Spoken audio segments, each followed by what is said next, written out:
सध्या महाराष्ट्रामध्ये महाराष्ट्र राज्य सरकारकडून महिलांसाठी एक अत्यंत चांगली अशी योजना, ज्या योजनेची घोषणा करण्यात आलेली आहे व या योजनेची अंमलबजावणी देखील सध्या महाराष्ट्र राज्यामध्ये सुरू आहे. ही योजना म्हणजेच मुख्यमंत्री माझी लाडकी बहीण योजना. या योजनेअंतर्गत राज्यातील पात्र महिलांना मासिक म्हणजेच दर महिन्याला 1,500 रुपये म्हणजेच 1,500 रुपये त्यांच्या खात्यामध्ये राज्य सरकारकडून जमा करण्यात येणार आहेत. ही जी काय योजना आहे, ही योजना या योजनेसाठी ऑनलाईन अर्ज नोंदणी सुरू झाल्यापासून महिलांमध्ये, नागरिकांमध्ये बराच संभ्रम निर्माण झालेला आहे. सुरुवातीला ज्या काही जाचक अटी व शर्ती होत्या, त्या अटी शर्तीमुळे बऱ्याच महिलांना हा ऑनलाईन अर्ज भरणे सोपे जात नव्हते. परंतु ही गोष्ट सरकारच्या लक्षात आल्यानंतर सरकारने यावर विचार करून या ज्या काही जाचक अटी व शर्ती होत्या ह्या रद्द केलेल्या आहेत. तर या कोणत्या अटी रद्द झालेल्या आहेत व सध्या या योजनेसाठी अर्ज करण्यासाठी काय काय डॉक्युमेंट लागतील व हा अर्ज आपण कुठे करायचा आहे व कशा प्रकारे करायचा आहे, व जर हा अर्ज तुम्हाला ऑनलाईन करायचा असेल तर हा अर्ज तुम्ही ऑनलाईन कसा करणार व किंवा कसा करायचा आहे याचीच माहिती आजच्या या व्हिडिओमध्ये आपण पाहणार आहोत. नमस्कार, मी संदीप चौधरी. आमच्या मराठी कृषी संपदा या यूट्यूब चॅनलवरती आपले हार्दिक स्वागत करतो. मित्रांनो, जे काही माझी लाडकी बहीण योजना ही योजना आहे, या योजनेसाठी महिलांना पात्र होण्यासाठी सुरुवातीची अट म्हणजे ती वयाची अट. तर या योजनेमध्ये जी काही वयाची अट आहे, ही वयाची अट महिलांना 21 ते 65 इतकी अट वयाची ठेवण्यात आलेली आहे. त्यानंतर जे कागदपत्र काय काय लागतात, तर सर्वप्रथम आधार कार्ड या योजनेसाठी महत्त्वाचे आहे. आधार कार्ड तुम्हाला द्यायचेच आहे. त्यानंतर तुमचे जे राशन कार्ड आहे किंवा जे काही राशनचे तुमचे पिवळे किंवा केशरी कार्ड आहे, हे राशनची एक प्रत तुम्हाला या योजनेसाठी द्यायची आहे. त्यानंतर जर तुमच्याकडे उत्पन्नाचा पुरावा असेल, जो काय आपला उत्पन्नाचा दाखला निघतो, हा जर दाखला असेल तर तो देखील तुम्हाला या योजनेसाठी लागणार आहे. परंतु जर काही तुमचा उत्पन्नाचा दाखला निघू शकत नसेल किंवा मिळू शकत नसेल, असे जर काही असेल तर तुम्ही उत्पन्नाच्या दाखल्याऐवजी तुमचे राशन कार्ड, पिवळे किंवा केशरी राशन कार्ड तिथे अपलोड करू शकता किंवा देऊ शकता. त्यानंतर जे काही आदिवास प्रमाणपत्र म्हणून आहे, डोमासाईल म्हणू शकतात किंवा आदिवास प्रमाणपत्र आहे, हे ज्यांचे अवेलेबल आहेत ते तिथे अपलोड करू शकतात. किंवा ज्यांचं आदिवास प्रमाणपत्र निघू शकत नाही किंवा त्यांच्याकडे अवेलेबल नाही, अशांसाठी ही आदिवास प्रमाणपत्राची अट रद्द करून आता तिथे तुम्ही कोणताही शाळेचा पुरावा अपलोड करू शकता.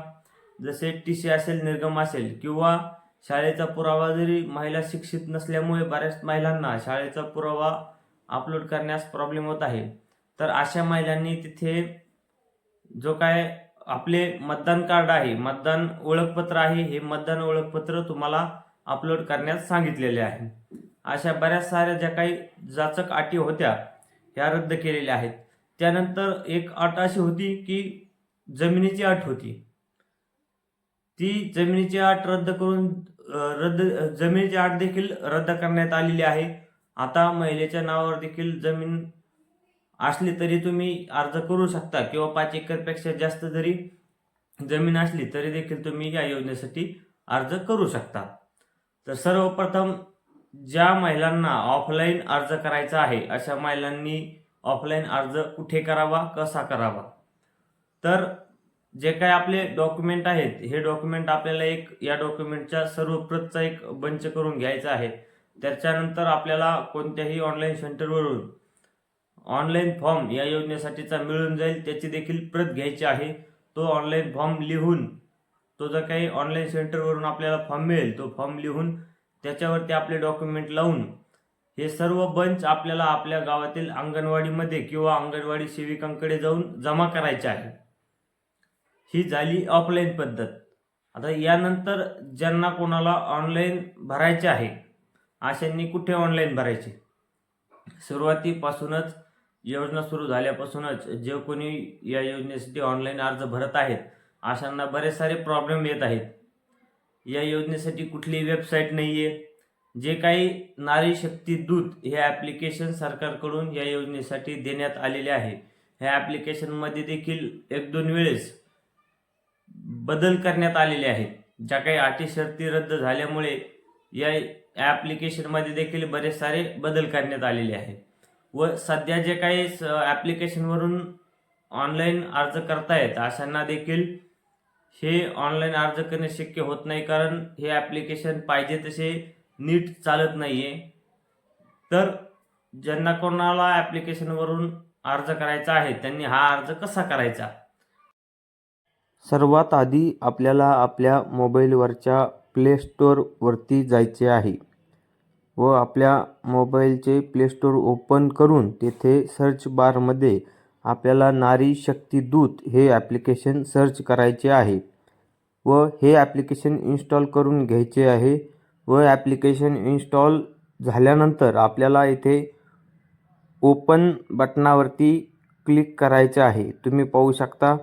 त्यानंतर जो कोणी नागरिक या ॲप्लिकेशनमध्ये नवीन रजिस्ट्रेशन करत आहे त्यांना सुरुवातीला आपला मोबाईल नंबर व संपूर्ण जी काही डिटेल्स आहे ती डिटेल्स भरून तुम्हाला तुमची प्रोफाईल क्रिएट करून घ्यायची आहे. त्यानंतर तुम्ही या ॲप्लिकेशनचा वापर करू शकतात. मी माझी log in already profile complete केलेली आहे, त्यामुळे माझा डायरेक्ट ॲप्लिकेशन लॉग इन दाखवत आहे. तर इथे आपल्याला आपला मोबाईल नंबर टाकायचा आहे. आपला मोबाईल नंबर टाकल्यानंतर आपल्याला इथे लॉग इनवरती क्लिक करायचं आहे. आपण लॉग इनवरती क्लिक केल्यानंतर आपल्याला एक OTP पाठवला जाईल.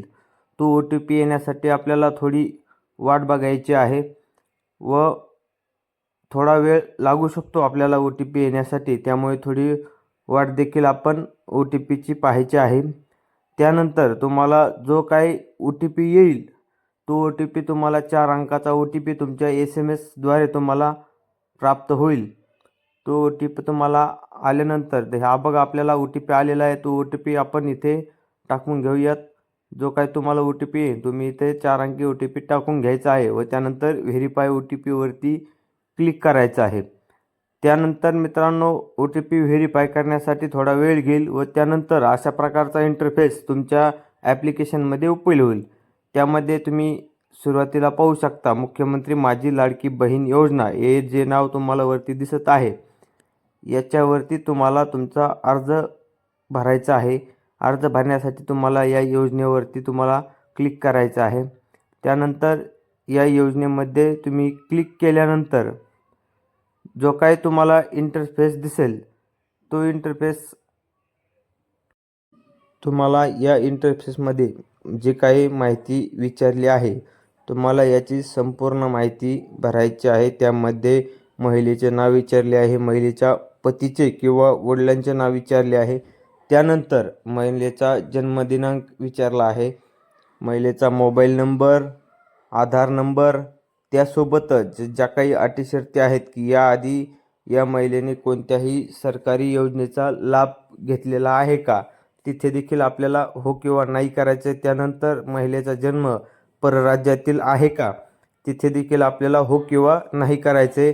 व त्यासोबतच जे काही महिलाची वैवाहिक स्थिती आहे, विवाहित, अविवाहित किंवा जे काही तुमची स्थिती असेल ती तुम्हाला तिथे भरून घ्यायची आहे. व सर्व माहिती भरून झाल्यानंतर तुम्हाला सुनिश्चित करायचे आहे की तुम्ही जी माहिती भरली आहे ती एकदम बरोबर भरली आहे. अचूक अशा प्रकारची माहिती तुम्ही भरली आहे ही तुम्हाला सुनिश्चित करून घ्यायचं आहे. त्यानंतर खाली स्क्रोल केल्यानंतर आपण जे काही डॉक्युमेंट पाहू शकता. तुम्हाला सर्वप्रथम आधार कार्ड हे अनिवार्य आहे. आधार कार्ड तुम्हाला अपलोड करावेच लागते. व त्यानंतर जे काही तुम्हाला आदिवास प्रमाणपत्र मागवले आहे त्या आदिवास प्रमाणपत्राच्या जागेवरती तुम्ही जर तुमच्याकडे आदिवास प्रमाणपत्र नसेल तर तुम्ही त्याच्या जागेवरती तुमचे मतदान ओळखपत्र म्हणजे आपले मतदान कार्ड अपलोड करू शकता. त्यानंतर जो काय तुम्हाला तुमचा उत्पन्नाचा दाखला मागितला आहे, त्या उत्पन्नाचा दाखला जर तुमच्याकडे अवेलेबल असेल तर तुम्ही उत्पन्नाचा दाखला अपलोड करू शकता. जर नसेल तर तुम्हाला त्या जागेवरती तुमचे पिवळे किंवा केशरी राशन कार्ड देखील अपलोड करता येईल. व त्यानंतर तुमचे बँक पासबुक तुम्हाला अपलोड करायचे आहे. पुन्हा जे काही तुमचे राशन कार्ड अपलोड करायचे आहे व तुमचं जे काही हमीपत्र आहे, हे हमीपत्र तुम्ही इथे अपलोड करायचे आहे. व अपलोड झाल्यानंतर खाली अर्जदाराचा जो काही लाईव्ह फोटो आहे, हा लाईव्ह फोटो देखील तुम्हाला इथे अपलोड करावा लागेल. त्यानंतर अर्जदाराचा लाईव्ह फोटो अपलोड केल्यानंतर खाली टर्म्स अँड कंडिशन्स वरती क्लिक करून तुम्हाला ॲग्री करायचं आहे व माहिती जतन करायची आहे. माहिती जतन झाल्यानंतर तुम्हाला पुन्हा एकदा पुष्टी करण्यासाठीचा मेसेज मिळेल. तुम्ही पुन्हा एकदा तिथे जतन करायचं आहे व सर शेवटी तुम्हाला तो अजून एक 4 अंकी OTP मिळेल. तो OTP टाकून तुम्ही तुमचा फॉर्म हा सबमिट करून घ्यायचा आहे. व फॉर्म सबमिट केल्यानंतर तुम्ही बॅकवरती जाऊन तुम्हाला दिसेल की यापूर्वी केलेल्या अर्जामध्ये तुमचा हा अर्ज जमा झालेला असेल. तर मित्रांनो, ही माहिती तुम्हाला कशी वाटली हे आम्हाला कमेंट बॉक्समध्ये कमेंट करून नक्की कळवा. त्यासोबतच हा व्हिडिओ तुम्हाला आवडला असल्यास व्हिडिओला लाईक करायला व चॅनलला सबस्क्राईब करायला विसरू नका. धन्यवाद मित्रांनो.